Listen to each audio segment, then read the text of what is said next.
د بلخ ولایت د مالدارۍ او حیواني روغتیا امیر په څارویو کې د کانګو تبې او اف ام ډي ناروغیو له خپرېدو څخه خبر ورکړ. هغه وویل چې په بلخ ولایت کې د دې ناروغۍ له امله 10,000 څاروي مړه او 15 کسان هم له امله ناروغه شوي چې له دې ډلې 2 تنه مړه شوي هم دي. تب خون کانگو بین انسان و حیوان زونوس گفته میشه، بسیار خطرناک است و کشنده است. فعلا شما قرار دارین در ولایت بلخ، سیاتامی ولایت بلخ 15 نفر بستر بود و متاسفانه 2 نفر تلف شده از طریق تب خون کانگو. در پالی ازی در می فصل دو وقت زمان اف ام دی به نام یک امراض اف ام دی است که شیوع کرده، خصوصا تمام ولسوالی ها را، اکثریت ولسوالی ها را بسیار حیوانات بوز و گوسفند گاو تلف شده، خصوصا در فصل در ولسوالی شورتپه بالاتر از 30,000 گاو اونجا معیشت اقتصادیشان از طریق گاوداری است، اونجا زیادتر شیوع کرده، تلف هم بیشتر است.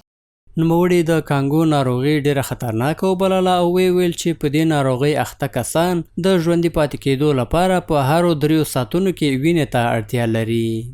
کانگو بسیار خطرناک کشنده است.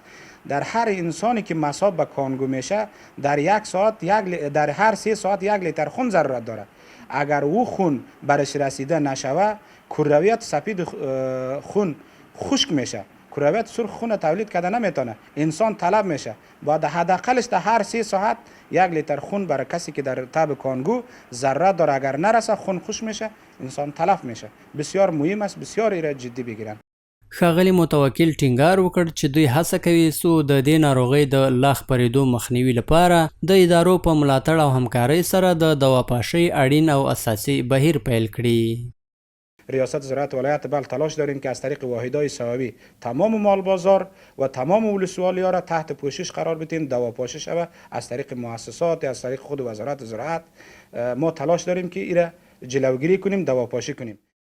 د څارویو د روغتیايي مسؤلینو د راپورونو له مخې په څارویو کې د کانګو او اف ام ډي ناروغۍ له 80 سلنې څخه ډیره شوې ده. مسؤلین له خلکو څخه غواړي چې روغتیايي لارښوونې پلي کړي ترڅو په داسې ناروغیو چې له څارویو څخه خپریږي له اخته کېدو مخنیوی وشي.